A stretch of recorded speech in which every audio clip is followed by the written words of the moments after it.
Douglas has more turnovers than assists. They need to improve in that category. That's true with a lot of the Noles. Oh, nice work by Thornton inside, following his own shot. He's such a great offensive player, Timmy. Hansbrough in traffic. That ball was tied up. Nothing but leather, and the alternating possession is to Florida State. Take a look at the North Carolina starting five. Hansbrough, of course, the leader of the team. Lawson, Ellington, and Wright, the freshman, and the veteran Rayshon Terry, lone senior on this starting five for North Carolina. Keep in mind, Al Thornton has had some big games against big competition. 37 against Duke at Cameron Indoor Stadium last year. Terry drives baseline and got it. Oh, the iron unkind early to Terry from point-blank range. Both of these teams not afraid to push the pace in this game. Of course, make or miss, you know that North Carolina is going to try to run it up your back. Swan leaves it for Jason Rich. And on the tie-up, as you saw quickly, Lawson trying to motor up the court. He is fouled by Isaiah Swan. I think, you know, teams who play North Carolina try to slow Lawson down somehow, get in front of him, shadow him, double team him, try to get the ball out, but you can't afford a foul in the backcourt. It does bring back memories just seeing him on the floor, though, doesn't it, of Raymond Felton? A lot of comparisons. Yeah. I mean, he's a powerful young guy. He's got some injuries, but plays through them. Hansbrough trying to keep it alive, but Thornton clears for Florida State. Boy, does he get down the floor quickly or what? Tried to keep it alive. He's a one-man fast break as a wing player. Yeah, it's a small forward or a power forward, really, with this group right here, but such are his capabilities. Leonard Hamilton in year number 5 at Florida State. In his 4 seasons, his team has improved. I think without question, this is perhaps the first team that he's had that did not have a proven low-post player. He knows he's got to run the floor this year with a collection of small forwards and power forwards on the floor. Right now, Florida State doing a pretty nice job defensively, settling and making North Carolina settle for jump shots. Swan, nice look-off pass underneath to Rich. There's that quickness. Florida State, in a lot of respects, Mike, matches up as well with Carolina's speed as any team in the ACC. There's a steal. Rich off the bounce. Beautiful pass from Swan. A lot of times, teams that run can be run on. And right now, Florida State exploiting that, getting some turnovers, some missed shots, and turning them into points.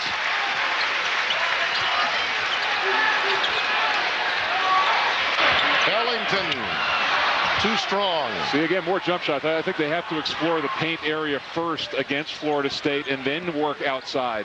Thornton wisely bringing it back out to Tony Douglas. Thornton on the wing. They'll run a lot of isolation for him, but Wright is long enough to bother the jump shot. Ellington leaving it for Lawson. Terry with a beautiful dump down to Wright. Count it, and a foul. Swan picks it up. And here's the thing, Jimmy. If you're going to front, you've got to have better ball pressure. And right now, Rich, he's got his hands down, and Rayshon Terry can look right over the top. See, his hands are down, and as a post player, you can just get picked apart if you're in front of the guy. Wright's long enough to go up and get the pass. 2 fouls on Swan, as you see Ryan Reed, number 42, checking into the game. Freshman from Lauderdale Lakes and Boyd Anderson High School. Has been a real surprise for this Florida State team as a impact player in his first season. Well, with him in the ball game, they become more inside oriented. He's probably their best post player amongst the bigs up front, so they look to get things inside a little bit more. Jarrell Allen is also coming to the game, number 11 for the Seminoles. Tar Heels counter with Danny Green, number 14, and Deion Thompson. And Ginyard also coming onto the floor. Alex Stevenson for the first time, number 32 for the Tar Heels. There will be a number of resets for lineups on the floor with both of these teams. They like to run 10 guys at you, both of these clubs. Well, I look for Florida State especially, maybe 2 minutes at a time and then get your rest out on the bench, but that's the pace of this game. Seminoles by 1, just over 4 minutes gone. Mims to Rich, falling away. As Thornton kept it alive for a while, finally cleared to Ellington.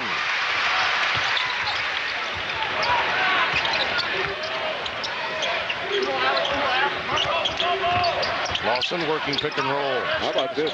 5 freshmen out on the floor for North Carolina. Ellington, the shooter's touch. He has one of those shots. I was talking to Woody Durham, the longtime play-by-play voice for North Carolina. He said, Tim, I've not seen a player since Joe Forte that every shot he launches looks as if it's going to go in, quite like Ellington. Yeah, he's got a beautiful stroke, classic, and you can tell a guy's been a shooter. Thornton from deep. A 9-line song from three-point land. 5 for Thornton. And it's a 9-7 Florida State lead. And he shoots it well enough, you have to honor it. Numbers for the Seminoles, 3-on-2.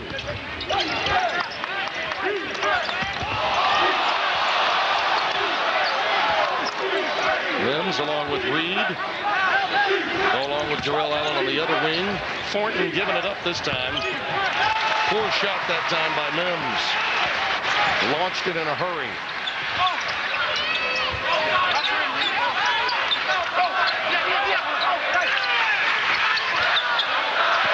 Nice pass inside. And they know what to do with it. Green gets it inside to Stevenson. Done a much better job these last few possessions, really trying to pick Florida State apart in the low box. They're getting anything they want down low.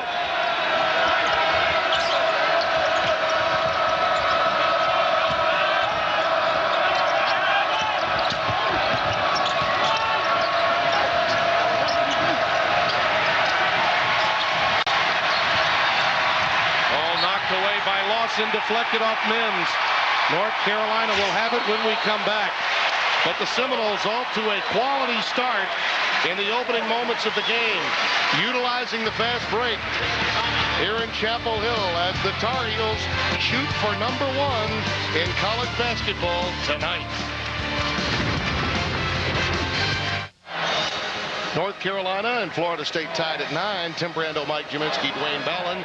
Happy to have you with us. And Mike, I think early, this opening sequence for Florida State, though all their shots did not fall, they showed that they're more than capable of athletically staying with North Carolina. And that's usually an issue for teams coming in here. Right, the key is going to be, can they do it for 40 minutes? So usually it's the last 10 minutes where it really shows up playing against North Carolina. But I think at least, Tim, we see the Florida State team that beat Florida show up here tonight. It's been a little bit of an issue which team shows up.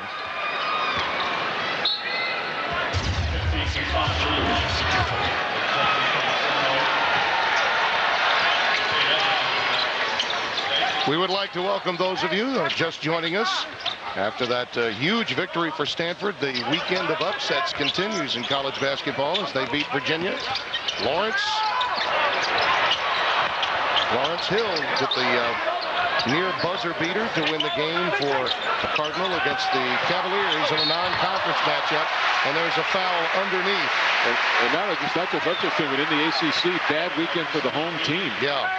4 losses now. Yeah, and as you join us here in Chapel Hill, Tim Brando along with Mike Jaminski, very early, Florida State showing that they are athletically gifted enough to hang with the Tar Heels who love to motor. Well, this is a much more perimeter-oriented team than Leonard Hamilton's had in a long time, but they've got some speed. They've got perimeter players staying with North Carolina right now, and really what they're doing is negating North Carolina on the boards. That's about even, but Carolina recently has now started to explore and probe inside and try to score in the paint.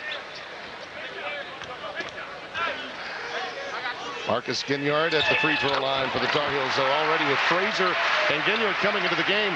We've not played 7 minutes yet. Already 10 Tar Heels have gotten into the box score. Tony Douglas, the transfer from Auburn, with a runner. Well, you like that. If you beat pressure, you've got to attack and make the other team pay. And Douglas, a very good perimeter shooter, had a good look right at the free throw line.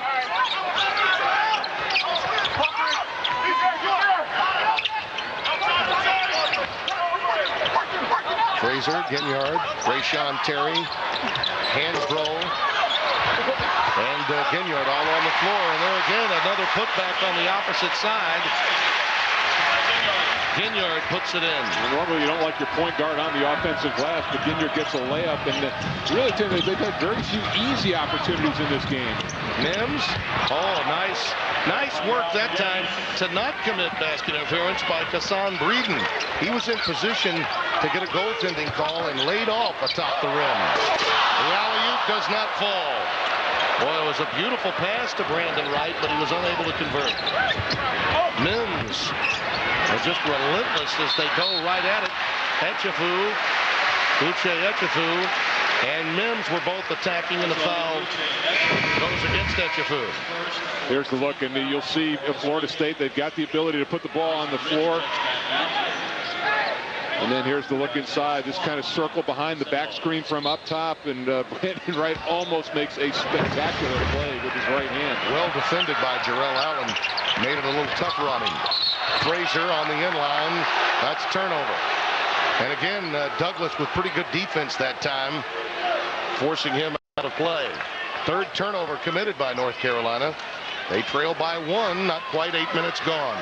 Well, I think the Florida State point guards can get into Bobby Frazier defensively a little more easily than Ty Lawson.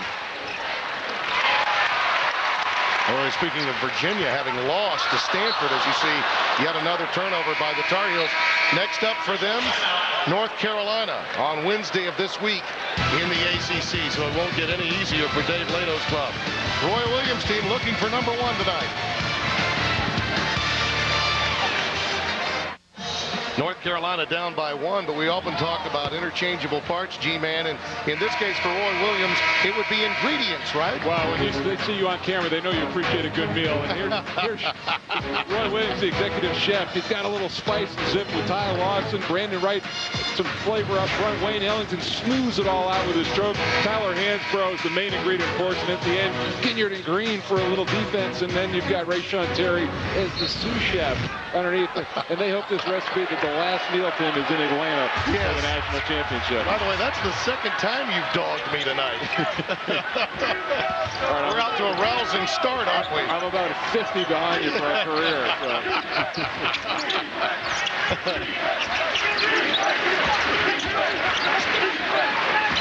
Swan up and over Ginyard.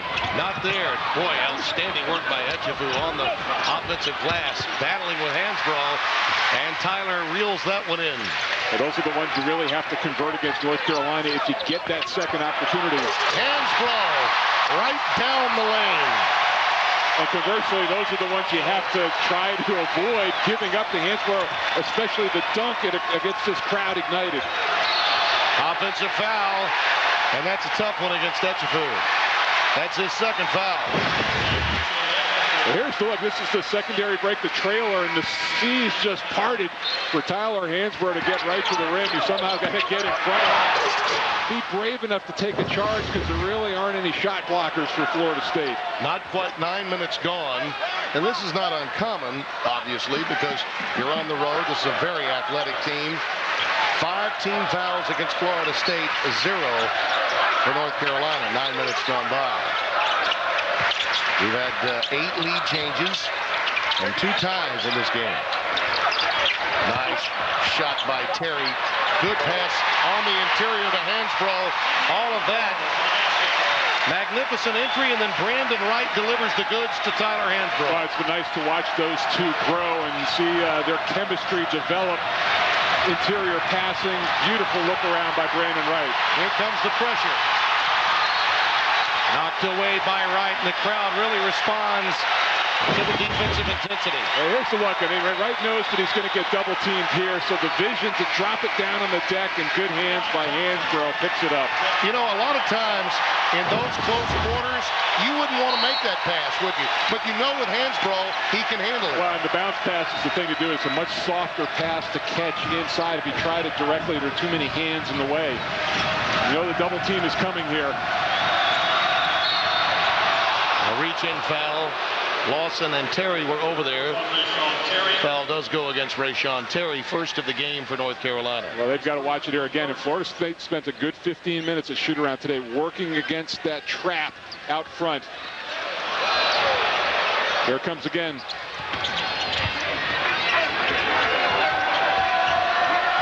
Yeah, during the shoot-around today, for both Leonard Hamilton and Stan Jones, his able assistant, that was the bulk of that shoot-around. Let's go over this again.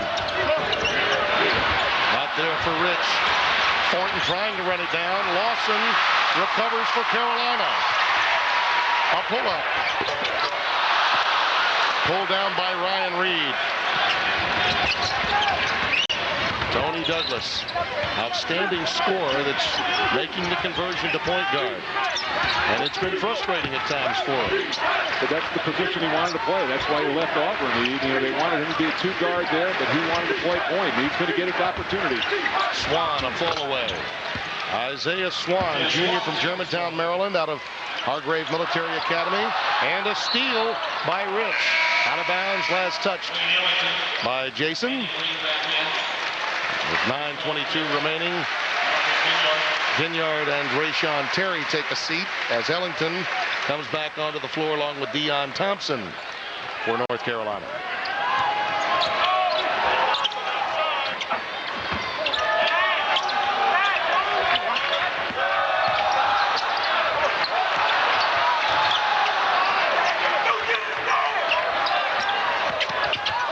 Lawson does not need much of a crease, does he?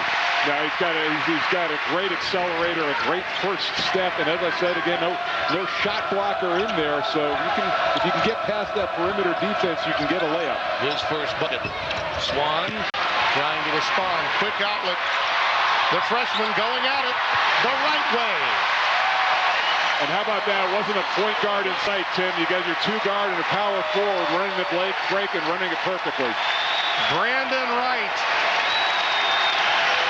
gives North Carolina the largest lead of the night. It's only 5.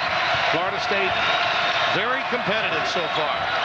Reed, that was a wonderful pass, and he converts it. That was a beautiful cross-court pass to Ryan Reed. Yeah, you see the shooting. It's a little slow to get started here for North Carolina, but 8 of 12 over this last stretch. Well, they've not gotten on track from downtown. There's Douglas in transition. Lost it on the way up. Well, North Carolina's defense is outstanding, too. And a quick timeout taken. North Carolina underneath their own hoop. Just under 8 minutes remaining, and North Carolina leading it by 3. Tim Brando, Mike Jaminski, Dwayne Ballin, happy to have you with us. I wanted to get your thoughts on really what has been an incredible first week of conference play. You mentioned hard for those teams that are playing at home at times, and certainly Virginia felt that tonight. Highly competitive league, and you expect games to be close almost every night. Close, and at least the pattern early is that no teams are afraid to go places and play. Virginia Tech going into Duke and getting a big win there. Seth Greenberg has had a lot of success against Duke in the last couple of years. Wake Forest gets a good win on the road. Boston College starting to get healthy now, and had a big win at NC State. Going back to that Virginia Tech victory, I was on hand, and we had the game last year when Dockery hit that shot from 40 feet. Gordon and Dowdell, I think, probably sent out a message that as a combination, they're the two best guards in this league on the same team. Well, Marquette showed that Duke has trouble with perimeter players that can put the ball on the floor and get to the rim. And we're not in the business of rooting for people, but we just hope that for Virginia Tech, all the off the court stuff isn't there this year. Well, Coleman Collins performed admirably with 13 points, and I think after the loss of his father, just getting through the holidays for the first time without his dad mentally probably meant a great deal to that youngster. Tony Douglas. There's Thornton again going after the loose ball out of bounds. Last touch by Thornton. North Carolina leads Florida State by 3. The ACC opener here in Chapel Hill.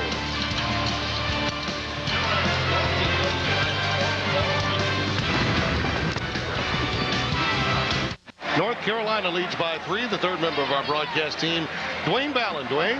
Timmy, 2017, 3 points. That should tell you something about the job Leonard Hamilton is doing at Florida State. They feel they have just about turned the corner with this program. Etchefu is a player that North Carolina wanted. Roy Williams said we really wanted him, and Leonard Hamilton beat him on recruiting him. And Jason Rich is a fellow that Tubby Smith wanted in Lexington, Kentucky. And by being able to get those two guys attracted to Tallahassee, Leonard Hamilton and the staff feel as though they have really, if they haven't turned the corner, they're in the turning lane waiting for the light to change. Oh, I would agree. And by the way, you won't find a head coach at the Division 1A level that enjoys recruiting any more than Leonard Hamilton. It's been a calling card of his everywhere he's been. There's Danny Green hitting his first triple off of the bench for the second time, and it's 23-17 North Carolina. Well, leading scorer off the bench last year, and just over 5 points now, but you must respect his ability to knock down shots from the perimeter. Going back to that point about the recruiting factor with Leonard Hamilton, he manufactured programs at places like Oklahoma State in 4 years, at Miami, before a cup of coffee in the NBA with the Wizards, and then over to Florida State. Quick timeout taken on the tie ball as Florida State gathered possession of the basketball.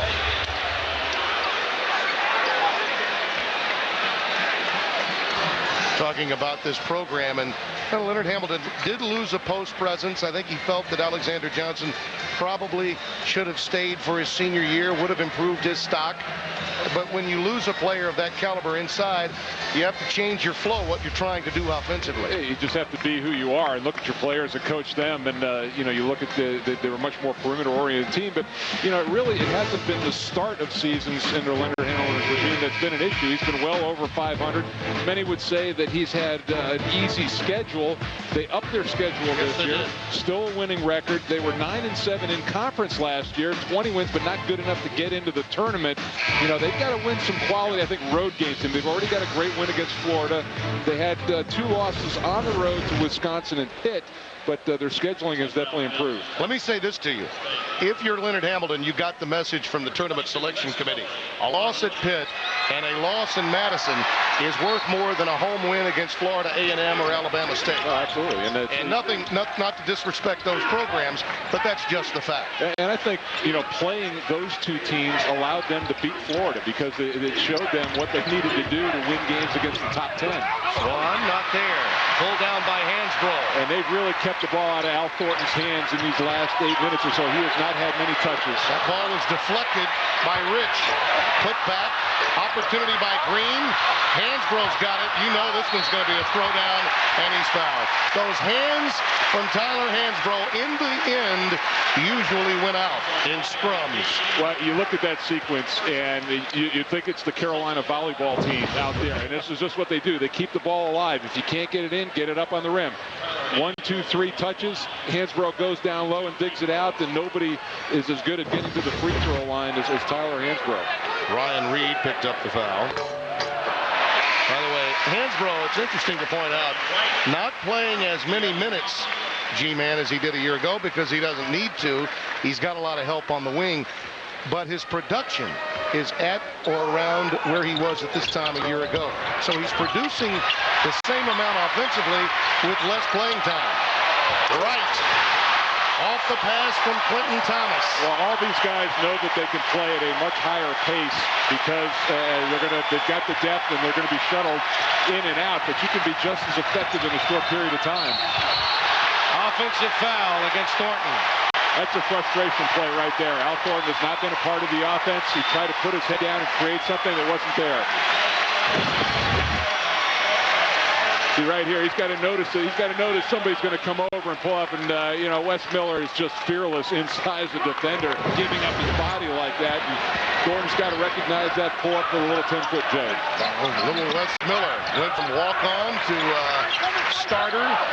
To run over. And basically got his walk-on status back, gave up his scholarship to make room for some of these blue-chip players recruited by Roy Williams.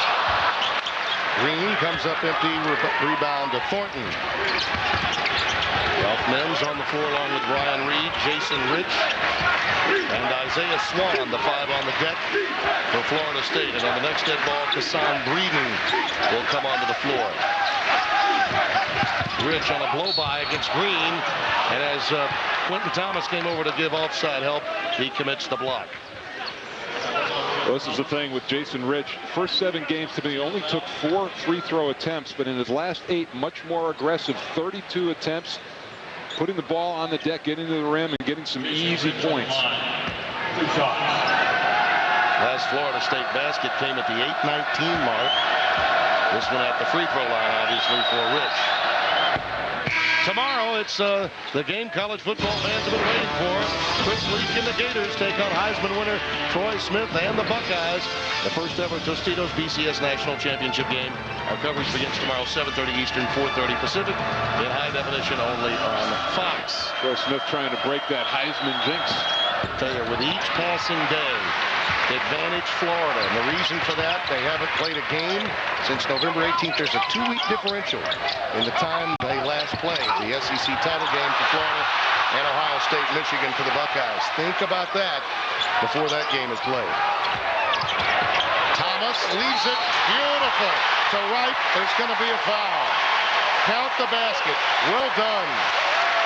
Hoop and harm off a wonderful pass. And, you know, Quentin Thomas is kind of the forgotten point guard this year with this team, but he goes inside penetration. You know, he's a pass-first guy, and Brandon Wright makes his nice, posts up, makes himself available for the pass, and gets the finish inside. Quentin Thomas, much like Bobby Frazier, who's missed 6 games because of a foot problem. He had a stress fracture to his foot. Was just getting back, and on this team, you miss any playing time, particularly at the guard spot, and you're likely to see a little pine time before you get on the floor. You get Wally pipped. Absolutely. If you don't worry about it, but you look at how efficient this North Carolina team is. 12 made baskets, 10 assists. One thing about it with Roy Williams, you may lose your starting spot, but you will play. You will get your playing time. Rich, a pull-up. It's that mid-range jumper that will be open against North Carolina pressure. Well, but that's where you have to do it. They talked about spots on the floor where you can pressure release, and right in the middle is one, and Rich found himself wide open for the shot.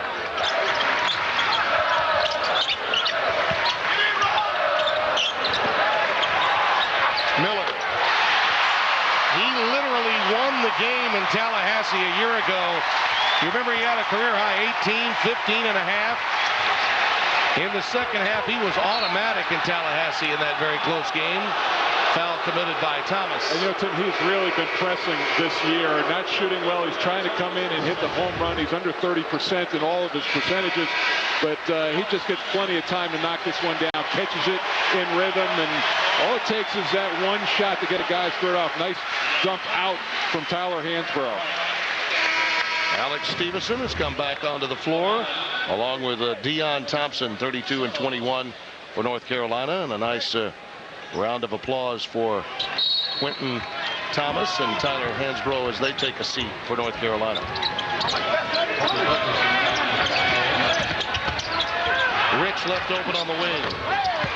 I think Florida State's got to be happy with the looks that they're getting. They've gotten some open shots, and that means they're shooting a higher percentage as they would like. Rich has 10. Florida State trails by 9. Thompson has his pocket pick. Here's Thornton. Think he wants to take it to the goal? I think that was some frustration exhibited again. Nice look off. Miller's rejected. Now numbers. Thornton, who never got down on the other end, throws one up and he's fouled. Deion Thompson picks up the personal.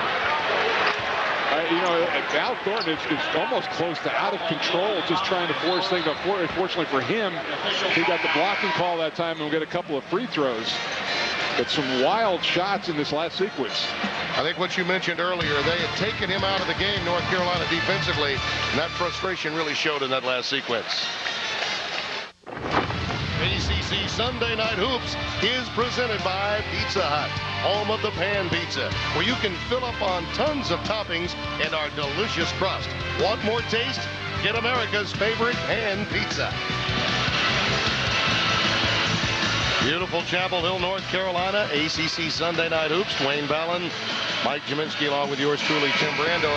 Got to take advantage of the double teams, right? Right? That's where the pressure is open to, right in the middle right there. That was a nice pressure release, and they get a good jump shot in the middle. And then Florida State will also work on dribble penetration and the kick out. Tony Douglas, nice kick that time. He draws the guy in, and you get a wide open three from Jason Rich. Al Thornton at the line, only 5 points. And you mentioned, I think he came out of that sequence, that last 30 seconds of play, very fortunate in a lot of respects. Well, you know, you can't, especially against a team like North Carolina, you can't make your mind up on what you're going to do. You've got to survey the situation when you get the basketball and assess what's available to you. 32-25. Florida State in the zone now, trying to negate the inside presence of North Carolina. Lawson leaves it for Miller. Really the first time the shot clock has wound down on North Carolina offensively. It's been a transition game for the most part. Terry for three. Well, they've got two guys in Terry and Miller who can really stretch the zone, but Rashawn Terry not effective that time. Uche Echefu back on the floor, got the 2 early fouls, was forced to leave the game. Number 41 in garnet and gold. Threads the needle to Thornton, count it, and a foul. Echefu, little high-low game, and the Florida State sideline explodes. When he's on the floor, Tim, with Thornton, things spread out more. We talked about the lack of a post presence, but Echefu can go out, spread the floor. It was a nice look. Normally, that's a tough pass to make right down the middle of the lane, but able to connect it, and Thornton with the three-point play opportunity. Ryan Reed checks in for Echefu. Probably a good idea, and you can already see what Leonard Hamilton's thinking. Let's take advantage of Echefu on the offensive end, get Reed in defensively, keep him from picking up that 3rd foul. Perimeter jumper not there, retrieved by Tony Douglas. The zone has worked well for Florida State in the stretch. A 7-0 run, and it could improve. 8-0 run after the free throw. Thornton off the front iron. Reeled in by Stevenson. Quick outlet to Brandon Wright. Oh, Ellington, what a move that was. Inside Thompson, and on the reach, a foul spotted. Jarrell Allen, along with Ryan Reed. Allen picks up the foul. See, no disrespect to Thompson and Stevenson, but you can't bail those two guys out with fouls. You have to play them strong inside, and they're not as good of finishers inside as Wright and Hansbrough. Coming up on the Acura halftime report, some highlights and analysis. It's been a big week for college basketball. I know that the helmet heads out there are not done, either in the NFL or in college football, and we're right there with you. But man, oh man, do we have an outstanding start to the college basketball season across the country. Could be a new number 1, or there will be a new number 1, and it could be the team in light blue playing here this evening as UCLA went down to Oregon, although that's not a horrible loss. No, so Oregon playing very well this year. Well, think about it. Oregon had just suffered a tough loss, and then they respond by beating UCLA. Tim Floyd got a nice win to start his Pac-10 campaign. You can make a case that the ACC and SEC are really being challenged somewhat this year by the way the Pac-10 is played early on. I'm sure Marcus Johnson and I could have a nice argument about ACC Pac-10 sometime. That's right, exactly. A little crossfire action. Douglas. Loose ball. Hansbrough wins out again. His 5th rebound of the night. Ellington a pull-up. Thornton skies for the rebound. Ellington, one of the few nights that he has struggled this year, 1 of 6 in this game. Ellington coming over, gets the bump and the foul. First foul on Ellington. Young man, freshman from Pennsylvania, from the Episcopal Academy. What a remarkable high school career he had. It's not often you get the best player at every position in recruiting battles, but that's pretty much what happened for Roy Williams with this trio that he picked up of freshmen.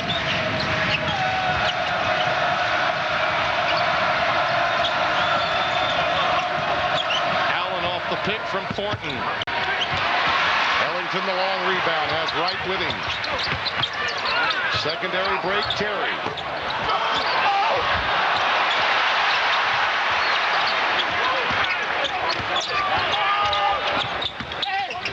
Ellington runs the curl to the baseline, offensive foul. Yeah, he's pushing a little bit. But you look what Gonzaga did in the win against North Carolina. They took Ellington out and they took Hansborough out, and both of them are below their averages right now. Wright had a big game, but taking out 2 of the 3 helps your cause. And I think Florida State so far in this first half has done a nice job negating North Carolina's rush up the floor. Not a lot of easy baskets in transition. North Carolina has not lost since that preseason NIT affair to Mark Few's club, but in many respects, the blueprint for playing against North Carolina has been what the Zags did. Just nobody's been able to execute. Exactly. Just the idea of executing it for 40 minutes, that becomes problematic. Bobby Fraser has come back onto the floor for North Carolina. Nice save by Jarrell Allen. Ralph Mims gives it back to Allen. The ball fake and the deuce. Just inside the three-point arc. Jarrell's first bucket. 34-30.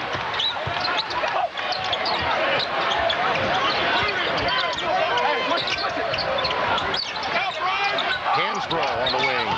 Way too strong. You'll live with those shots. No, Florida State is doing cartwheels right now. If they can get him to do that for the rest of the game, that won't happen. But you want him to sell for that shot. And I think a fine first half defensively for FSU. Absolutely. North Carolina got their last basket with 4:26 remaining in the half.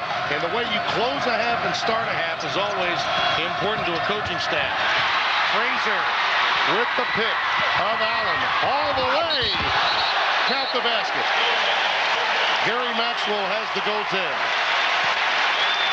Our official right on top of that one. Well, how about the acceleration by Fraser getting out in the open court?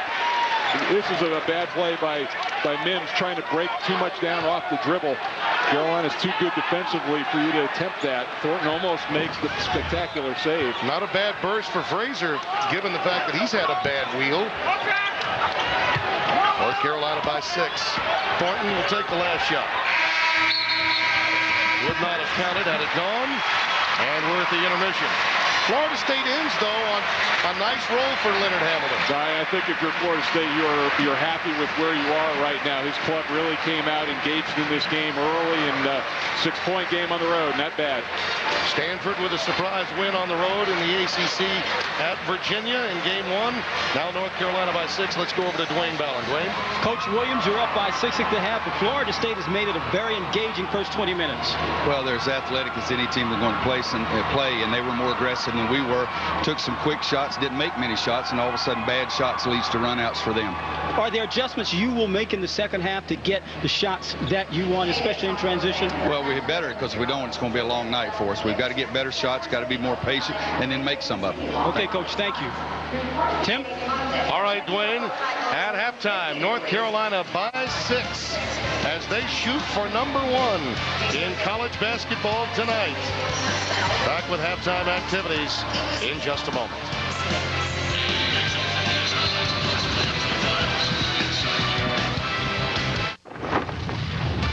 ACC Sunday Night Hoops is brought to you by Acura. Acura. Advance. 36-30. Number 2 North Carolina with the lead here at the Dean Smith Center in Chapel Hill, North Carolina. Along with Dwayne Ballin and Mike Jaminski. Tim Brando, great to have you with us. And I think it's been a very entertaining first half. Florida State, had they shot better, would have the lead. And they got some good looks too, which I think if you're Leonard Hamilton, you're happy about that. Absolutely. And really just nobody took over.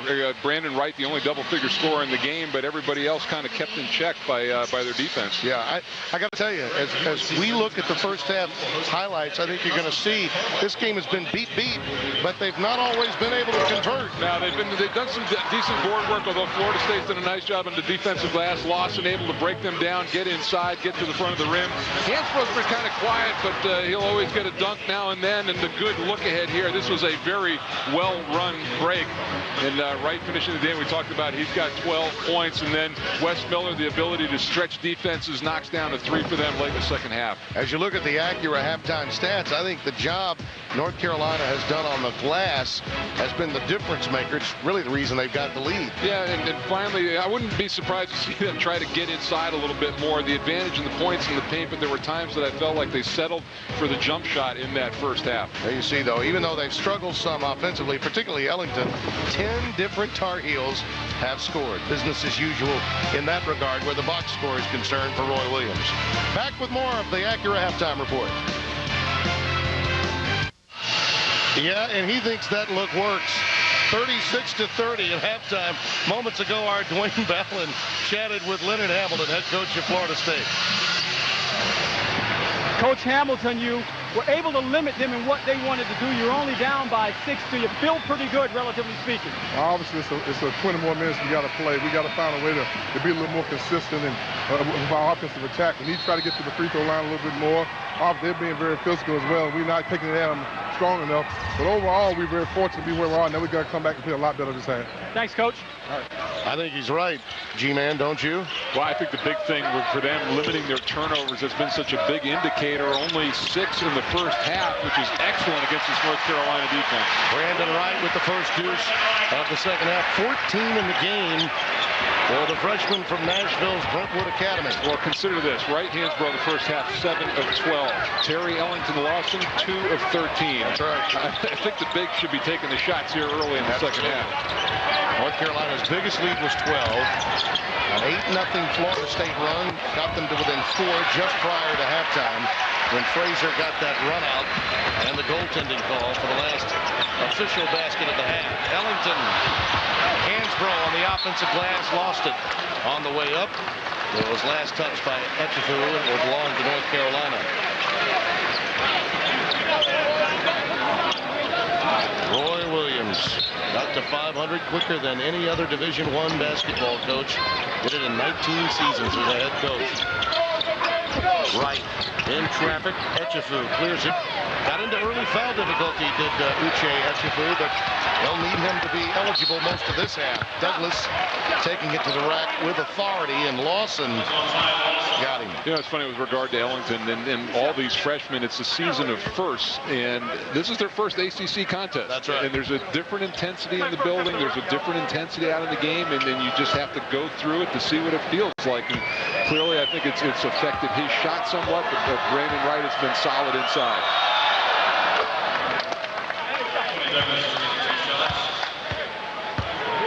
Well, you see the struggles of Wayne Ellington.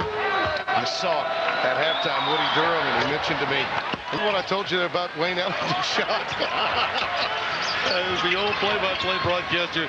Thought he had duped me, but it's true. This is the first night when we've seen him struggle with his perimeter shot, and Hansbrough gets another easy one. A pull-up. Oh, the iron unkind to Florida State. Isaiah Swan unable to come up with it. Out of bounds. Last touch by North Carolina.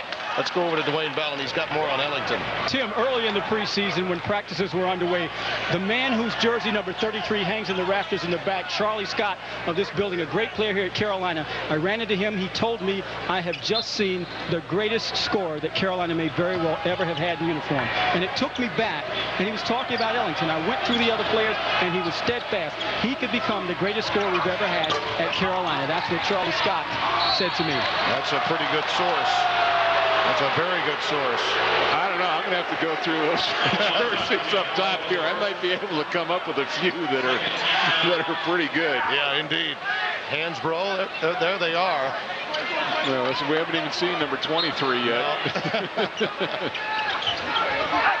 But if Charlie Scott's impressed, I want to know it. That's for sure. Absolutely. Swan with the dump down to Thornton. That's what he needs, I think, to get a couple of easy hoops inside. All of a sudden, things will open up for him. The jump shot comes a little easier. Lawson got a little too deep that time. Out of bounds. Last touch by Florida State. He got lucky because he juggled it, and then it knocked out of bounds. But you have to know how far you can carry the ball as a point guard. Lawson just getting in too deep.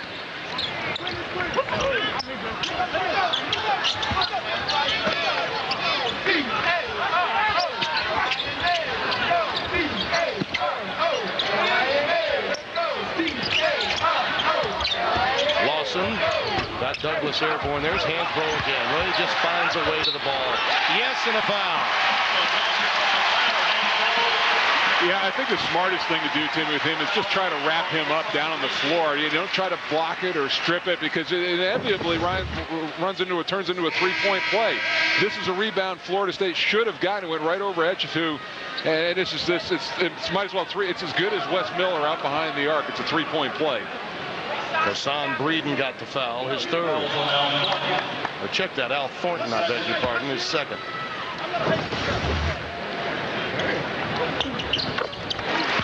Converts the old-fashioned 3-point play.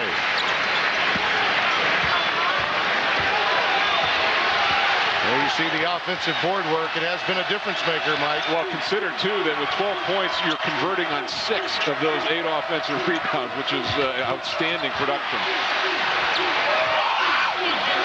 Brandon Wright is fronting Al Thornton on this end of the floor. Douglas really forced that one up, but it was a veteran move. He was able to induce the foul from the freshman Lawson. Second foul on Ty Lawson.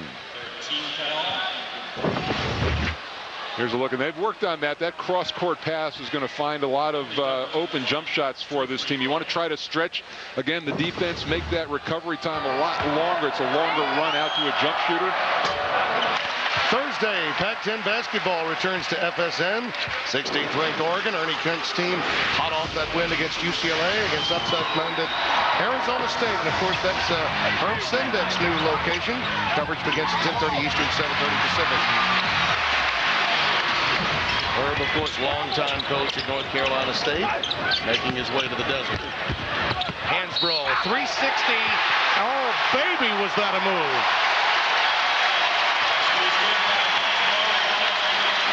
You know, until you find a way to stop a play, you keep going back to it. And North Carolina has really come out and made a concerted effort to get the ball inside to number 50. And you know, if Etchefou is going to play behind him, there's no way that they can do anything with Tyler Hansbrough. They've got to continue to try to front him and then get some ball pressure out front, or it's going to be a long second half. 33-19, a blowout in the paint. Therein lies the difference in this game. The lead is a dozen.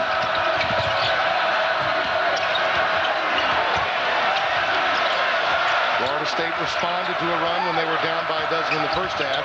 We'll see about half number 2 right now. Swan. Isaiah Swan. I think you've got to make him drive the basketball. He's taken no free throws in 7 of his last 8 games, so you really have to try to crowd him and make him put it on the floor. One of the differences in this Florida State team, though, with Swan's emergence offensively as well as Etchefou, is that no longer does Al Thornton have to have a big night for them to win. That's Ty Lawson's 4th point of the night.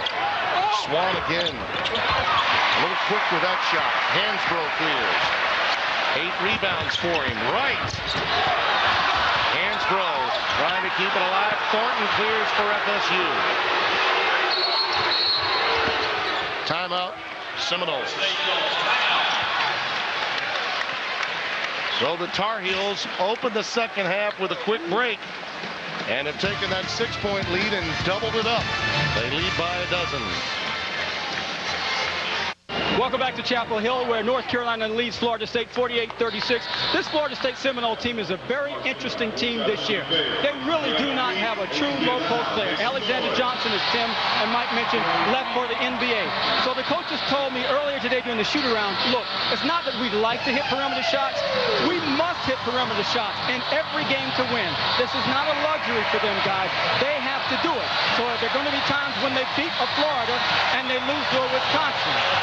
The interesting dichotomy. No doubt about it, but Dwayne, I'll also add this.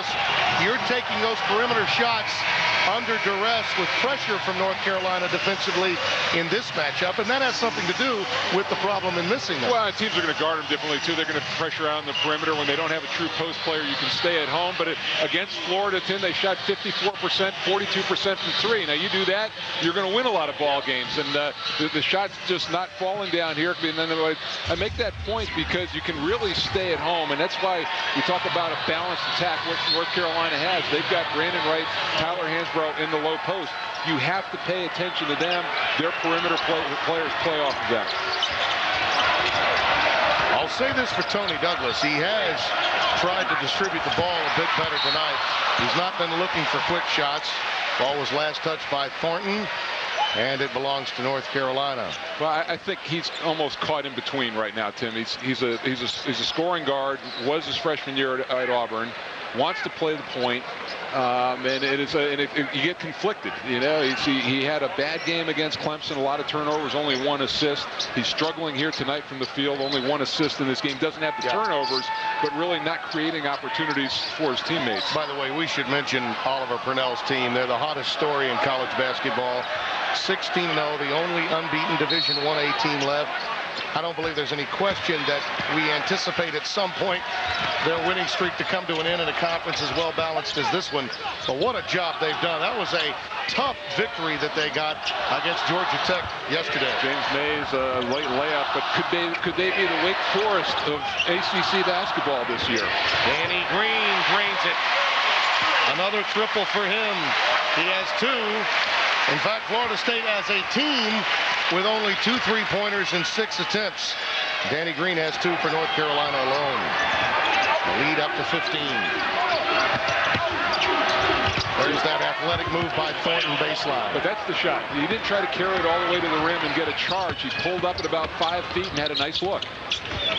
The way this game is being played, and one of the real pluses about being behind North Carolina in a game like this is that you know you'll have more possessions. It's the way Roy Williams likes to play. Hands throw. Well, he's just unstoppable here in the second half. They did a nice job of limiting the touches for him in the first half. But you know, you're almost better off, Timmy, in that situation, not fouling him and letting him only score 2 points. Yeah. You know, shutting down the perimeter of North Carolina, but don't give up the 3-point play inside. Thornton with a 3-point answer. You get the sense that he's starting to heat up a little bit now. 2 consecutive possessions, a 2 and a 3. He's up to 17 points. He'll will his way to 20 most nights.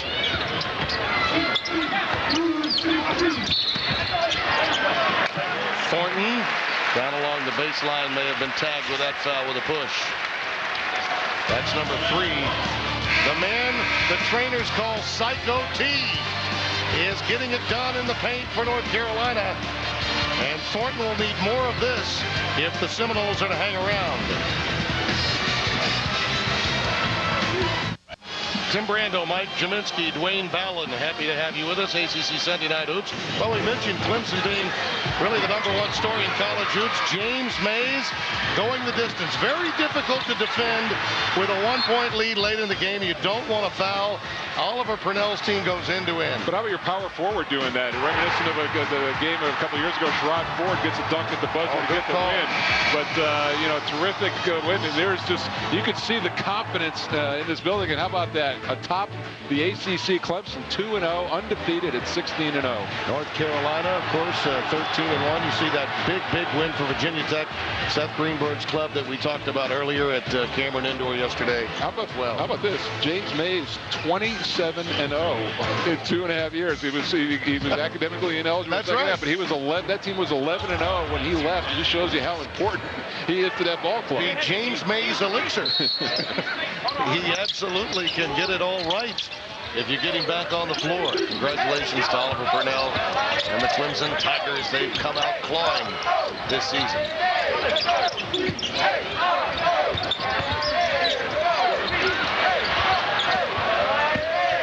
Green driving baseline, tough pass. Well defended that time by Ryan Reed, who's been a bit of a defensive specialist. Roy Williams collects himself.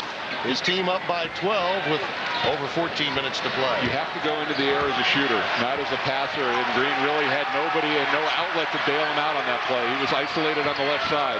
Just the 7th turnover committed by North Carolina.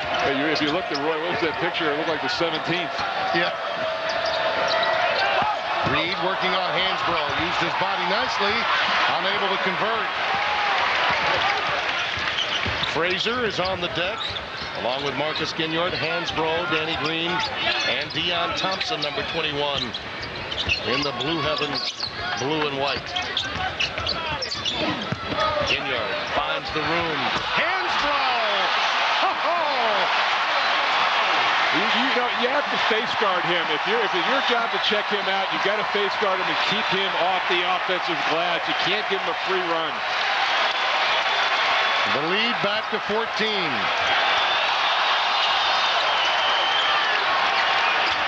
Hassan Breeden has come onto the floor trying to work pick and roll with Rich. Well defended by the Tar Heels. Mims, Reach, and Reed, the rest of that 5 for Florida State.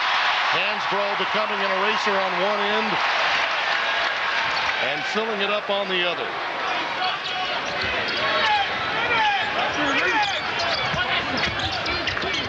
Bobby Fraser, a rainbow. Raises the front iron, and Hassan Breeden clear. Right, it's a tough shot. You had the team on the run. They did a nice job getting back in transition. I think you bail them out with that shot. Off the ball, Reed bodying up on Hansbrough is whistled for the foul. Second foul on Ryan Reed. Well, here's the look. Here's the best offensive rebounder in the conference. And not giving up on the play. Tyler Hansbrough finishing it off. You can't assume, if you're a great offensive rebounder, Timmy, you assume that every shot is going to miss, and that's his mindset. And that Psycho T response as he goes back the other way.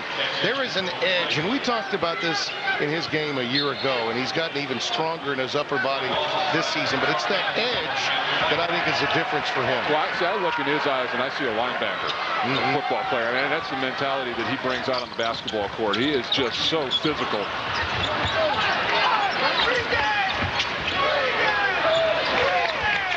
Wayne Ballin's got more for us. G-Man, now you are a post player. Tyler Hansbrough this year has had to learn to kick the ball back out. He has a natural tendency to want to go straight up with it. He's got more production. How hard is that for a post player to learn that? As they continue to pound away inside, Wayne, it's the last thing that a big guy learns because you get stubborn. You want to bully your way through double teams, and you have to play your way through that and figure out where the double team's coming from and how you can hit people on the perimeter and make the team better. But that is the last thing that a big guy learns.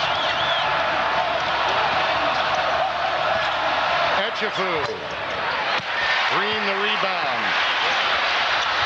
Nice defensive work, but a recovery. Allen had it, lost it to Thompson, and then all he had to do was lay it in. And Thompson was the defender of Etchefu, and that long three-point shot led to a layup by him.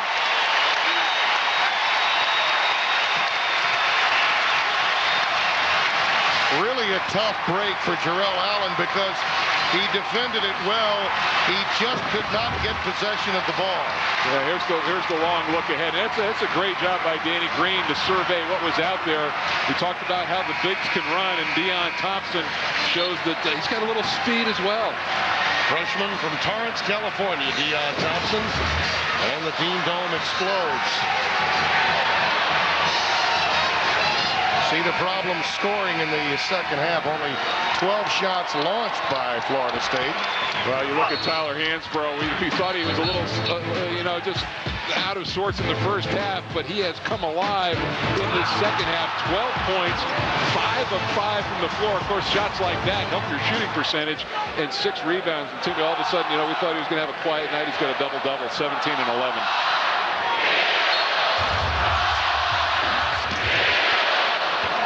He knows he does not have to play as many minutes, but what he does accomplish is just as much as he did a year ago in less time. With more talent and more production around him. Thornton obstructed by Thompson, and we've got a tie ball with the arrow to Florida State. Timeout, 11:15 remaining, and the lead has catapulted to 18. 59-41 North Carolina. ACC Sunday Night Hoops is presented by Pizza Hut, home of the pan pizza, where you can fill up on tons of toppings and our delicious crust. Want more taste? Get America's favorite pan pizza. Let's take a look at our Pizza Hut game summary, Mike, and Hansbrough has just taken this game over. Well, Thornton has been steady. Hansbrough 12 points in the second half, but inside, just the offensive rebounding of North Carolina has been the difference in this game. Etchefu on the wing. He's struggling tonight. as has really everyone from Florida State, short of this man, Thornton. Tony Douglas still on the floor, operating at the point.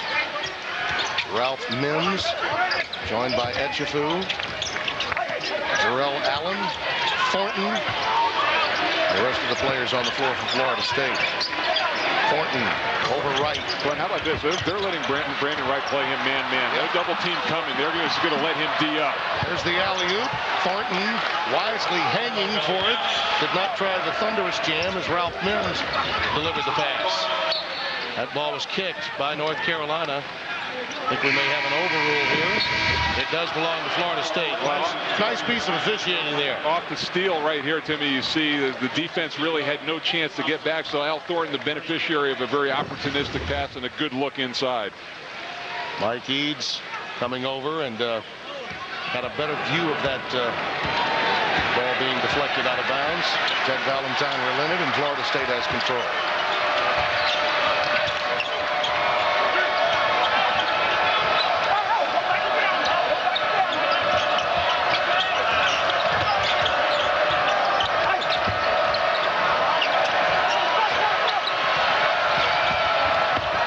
A floater. Thornton trying to follow and can't. Lawson's got Rayshon Terry with him. He would have been wise to give that one up. Thornton on the other end. That's a 4-point swing right there. I don't know if I've seen two teams get up and down the floor as quickly as these two have in the last 3 possessions. Wright gets the easy slam. You can't go into a home run trot against North Carolina or Florida State because they're going to run it out of the basket and run it right back at you. Lawson made a mistake in not giving the ball up on the break. And then on the other end, a defensive mistake made by Florida State after they got an easy one. Ryan Reed's going to check in because of it. Mims takes it to the hole. Etchefu the follow. He's fouled on the way up. Foul goes against Tyler Hansbrough, his second. Take a look at this play. Here's the break, and the rule of thumb is, if you're point guard, pressure until somebody stops you. And you know what, Timmy? I think Jarrell Allen just made a heck of a defensive play right there. That was a pretty good block because he never really took the path against Lawson, but that turned into 2 points on the other end. Now, Rayshon Terry had some spacing. And you could tell he wanted the ball. I don't disagree with you. Jarrell Allen did a wonderful job defensively. But too compact, he could do that. And, and it's Terry hasn't scored this evening. So maybe that's why he's in a little bit of a hurry to get a layup. Well, his assist-to-turnover ratio is... That's off the charts. It is. 5-to-1 for a college player is absolutely off the charts. 3-to-1 tonight. And Etchefu leaves the game. Hassan Breeden has checked in for him. 61-46 with 9+ to play. That's not a lot with the pace of the game the way it is.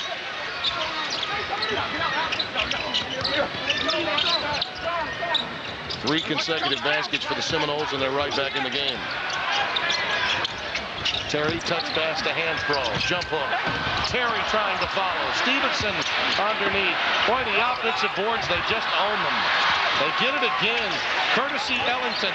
Now he'll deliver for 3. You know, Timmy, if you give up 5 shots of possession to North Carolina, you're not going to win many nights. And it almost looks like a rebounding drill out there. And that's what we talked about. The lack of depth and post players inside for Florida State is going to be an issue all year. Thornton challenged by Hansbrough, and he picks up the foul. Here's that sequence. A little jump hook, misses it. Tap up. Rebound.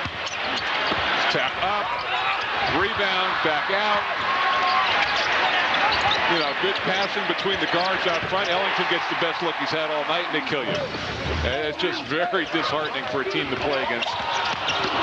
13 offensive rebounds for them. There's a tip in for Thornton as Breeden took it to the basket. Lawson loses his dribble. Nice work defensively by Florida State. Rich gives it up to Thornton. Oh, would have counted had it gone. This is what you're talking about, the pace and the ability to have more possessions and getting back in it, and Lawson again getting a little bit too deep. And there's just the physical pounding, and that's what Al Thornton is going to face this year. You know, last year with Alexander Johnson to play off of, you know, he didn't get pounded as much, but he's certainly going to get, he's going to be very physically played this year. Alex Stevenson got that foul. Ginyard comes back out onto the floor for North Carolina. Lawson and Stevenson leave. Quentin Thomas also checks in for the Tar Heels. The other thing that Lawson is going to have to learn, and it took a while with Felton too, and all point guards, you have to go at Mach 2 to half court and then slow down to survey things until you get to the free throw line, and then stop to see what you have, especially if you don't have numbers. But you can't go Mach 2 all the way up the floor.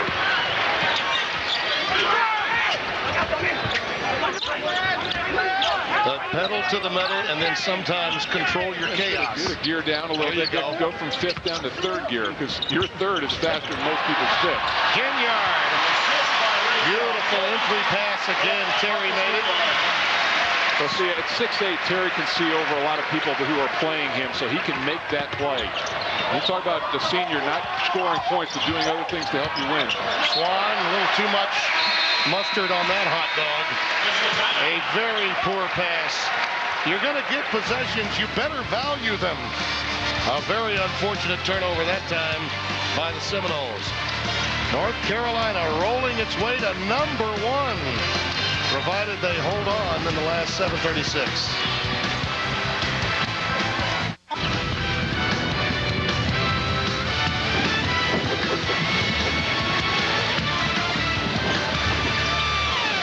It's the Pizza Hut ACC Sunday Night Hoops here in the land of champions, North Carolina. Dwayne Ballin is alongside Mike Jaminski and yours truly, Tim Brando. Rayshon Terry last year in an 81-80 win had to hit the front end and the back end of a 1-and-1 situation to secure the victory. Nice pass again. Thomas finds his man Ellington. I think Florida State feeling the effects right now of 33 minutes of the pace of the game, and North Carolina starting to get anything they want off of that first half. Well, you know, we talked about Rayshon Terry with that block. They grade every film to give a defensive player of the game. Rayshon Terry has got it 4 times this year, which ties Marcus Ginyard. His defense has really improved. Florida State really went to sleep that time, giving up the baseline to Hansbrough. That's unacceptable to Leonard Hamilton. He'll go to his bench. If you know anything at all about Leonard Hamilton's approach to this game, it's defense first. Thornton with a 3, and he's going to get a quick timeout. He did not like that last sequence. Rayshon Terry, you talked about what the intangibles that he brings. Yeah, here's the look, and this guy is 6'8". He gives you 6 rebounds a game from that position, and also a very accomplished shot blocker. Dwayne Ballin has more. Dwayne? Tim, I talked to Roy Williams earlier today about Rayshon Terry. They're so pleased, obviously, with him defensively. Offensively, he's pressing, and the truth is, he really wants to show everyone how good he is offensively and that he can play in the NBA. Frankly, he wants to play well to take care of his family. And when you put that upon the shoulders of a young man this age, you can imagine what's wearing on him as he's out there. So much more offensive talent around him. He's worried about getting lost offensively, and for him, it's about taking care of his family at the next level, hence the pressing offensively. I tell you, that's not bad, though, when you think about it, G-Man. He comes in 46% from downtown. I think the problem for Rayshon Terry is clearly defining what the role is. He does so many different things for you. Well, no, they've got so many more weapons. I think, I understand an individual perspective, but right now you got to worry about winning ball games. And I'm sure that's what Roy Williams and his team and his coaching staff is concerned about. So, I could see where you could get conflicted with your thoughts that way. Happens to a lot of players once they get into their senior campaign. Ellington. Rebound to Thornton. Meanwhile, you talk about a guy whose stock is on the rise. Al Thornton scored 89 points total his freshman year. Yep. And now is a Player of the Year candidate. He has really blossomed as a college player. Has 27 points. single-handedly keeping his team in it. Ellington misses an easy one. Loose ball run down by Quentin Thomas. He's lobbying for more playing time. Ellington. Thornton again. That time he lost control. Thomas to Hansbrough, and he's fouled. That was one of those sequences where Thornton made up his mind, never looked up, and paid a price. Well, Quentin Thomas, you talk about getting playing time. He's going to do it by doing it on the defensive end of the floor, and he made 2 good hustle plays there. The look ahead. How about this? You're North Carolina. You got your center and your power forward are out in front of everybody else leading the break. Now it was due, in fact, to where the turnover took place, but still, those guys run the floor extremely well. You made an interesting point, or counterpoint to Dwayne's story on Rayshon Terry. There's the round of applause for Ellington and Quentin Thomas, especially. The fans are really happy to see that veteran logging more playing time. And those aren't boos, those are cues. Those are cues. But if you're going to stay for your senior season as a collegiate basketball player, you cannot be conflicted in such a manner. No, and you know what? But the problem is, for all seniors, the real world is right in front of your face. Absolutely. You know, 4 years ago, it seemed like it might as well be 100 years That's from now. right. Understand the dilemma, but you made the choice, and you had one. And you're in first things first, win games.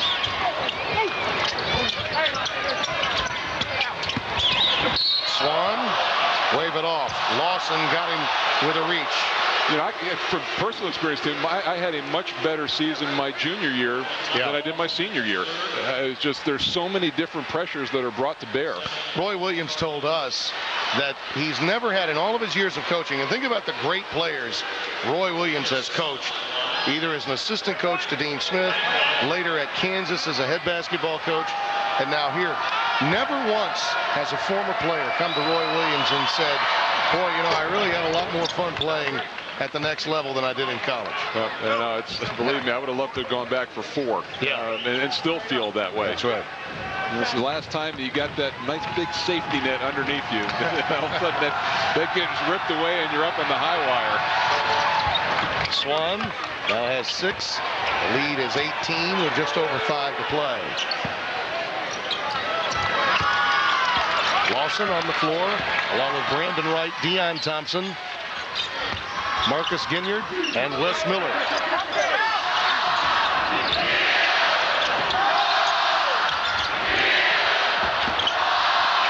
There's the steal.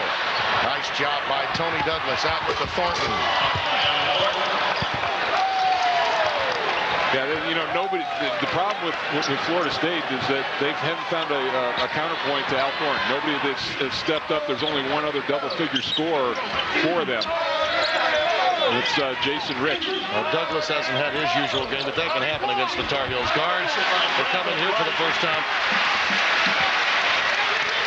And the bucket to Brandon Wright. He's got 18. There are a number of players on the floor for Florida State that are playing in this building for the very first time in conference play. That's one of them, Douglas. There's the putback. 6 in the game for Tony. He's averaging 13 and a half.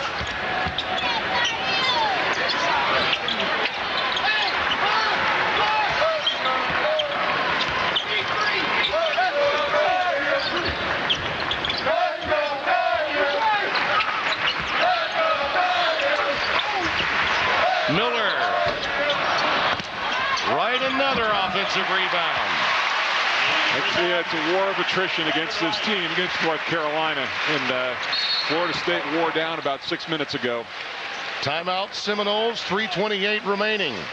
When we come out, Dwayne Ballin will have a bit more on the life and times of Roy Williams. As a matter of fact, we're going to stay here, and Dwayne's got more on the Mr. Rogers of North Carolina basketball, right, Dwayne? Well, Timmy, if you look in the North Carolina media guide, one of the pages, they ask a lot of the players, what is the funniest thing Coach Williams says all the time? And a number of the quotes, it's a wonderful day in the neighborhood. So we ask him to explain what that means, and it's not Mr. Rogers.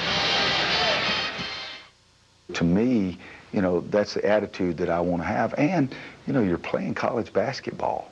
You're playing college basketball at North Carolina, Every one of your games is on TV. People have you set up on this pedestal. Why would it not be wonderful then? But just trying to set the mood like this is a wonderful day in the neighborhood. Let's have some fun.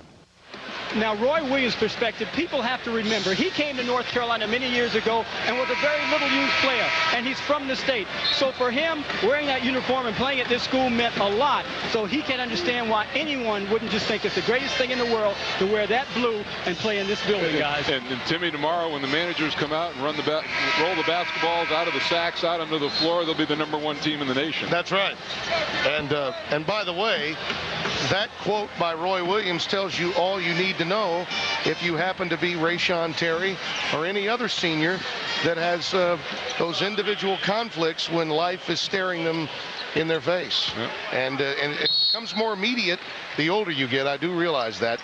But I can't think of anyone to help balance that any better than Roy Williams. It must be really immediate for you.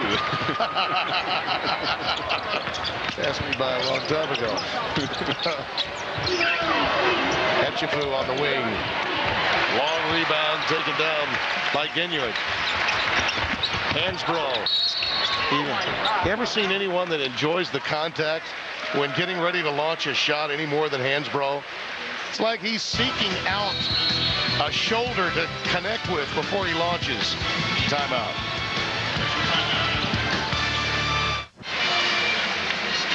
(76-58).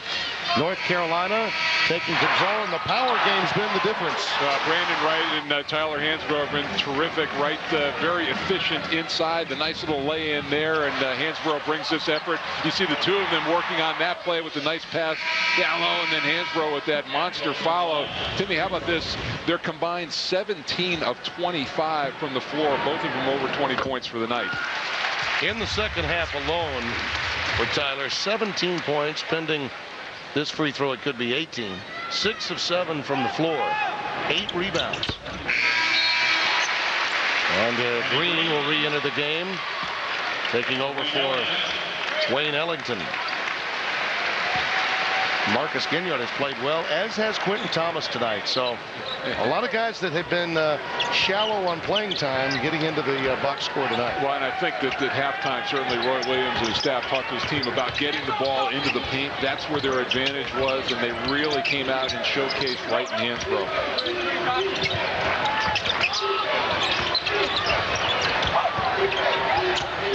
Darrell Allen needs some help. Now has to take it himself. Hassan Breeden comes over to get it, and it's knocked out of bounds by North Carolina. Anytime you pick up your dribble against North Carolina, it's going to be pretty difficult, especially in that just off the lane area. He really had no outlets. Let's talk a little bit about Florida State and the situation they face. Now, we understand, and certainly so does Leonard Hamilton, the deficiencies they have on the low block. But here's the hard truth. They've lost a game at home in this conference to Clemson, one they feel they should have won. They've got to steal to get back level on par. You don't want to lose road games in this conference. Hansbrough is fouled again. He's got to navigate his way to a road win against someone significant, one would think, in this conference, and then start looking at the lay of the land, beating some of the good teams that you have in your conference slate at home in Tallahassee. Right, you know, he matches up. You know, Virginia Tech, you know, Georgia Tech is tough because of the size that they have. They've got to play there next. You know, some of the smaller teams, NC State, they might match up well against. The Clemson loss was the one that really hurt. It's a home game, and that's like a loss and a half in conference, if not almost 2 losses. And again, no disrespect to Oliver Purnell's team, but that's just the way you have to look at it based on the way this conference has played out. Tyler Hansbrough leads with 25 points and a 22-point lead for his beloved Tar Heels.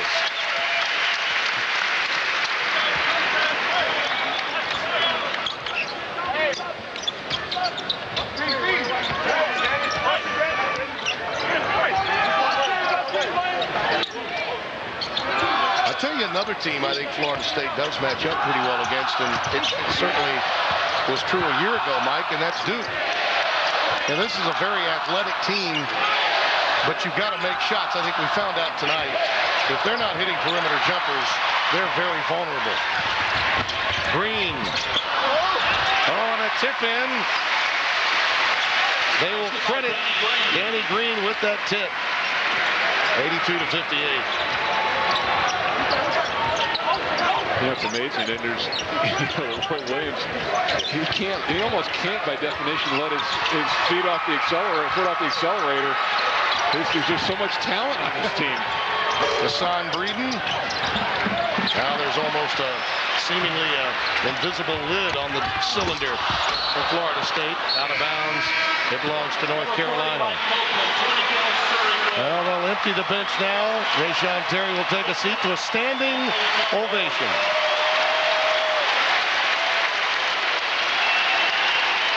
Tomorrow, it's the game all of college football fans have been waiting on. A BCS title game.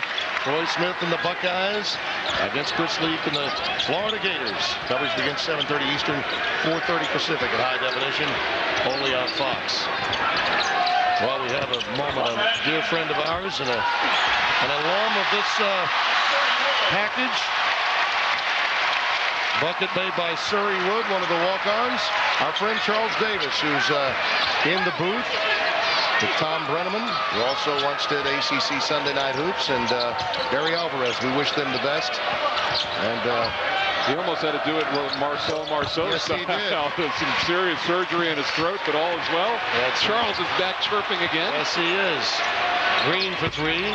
Charles Davis had some nodules that he had to have removed surgically, and boy, he earned his opportunity at such an outstanding break, and we're happy and proud for him. We know he'll do a great job tomorrow night. So, Charles, if you're listening, know that Timmy B and the G-Man are with you in spirit. North Carolina ends with a coronation of sorts to open the ACC regular season. 84-58. Our score, and Allen will get one last look, and that's it. Tar Heels move to 14-1 and 1-0 in conference play, and likely to #1 in the polls tomorrow. Leonard Hamilton's team drops to 12-4 and 0-2 in conference play. Tar Heels win it. For Mike Jaminski, Dwayne Bell, and Tim Brando, stay right where you are. More to come from Chapel Hill.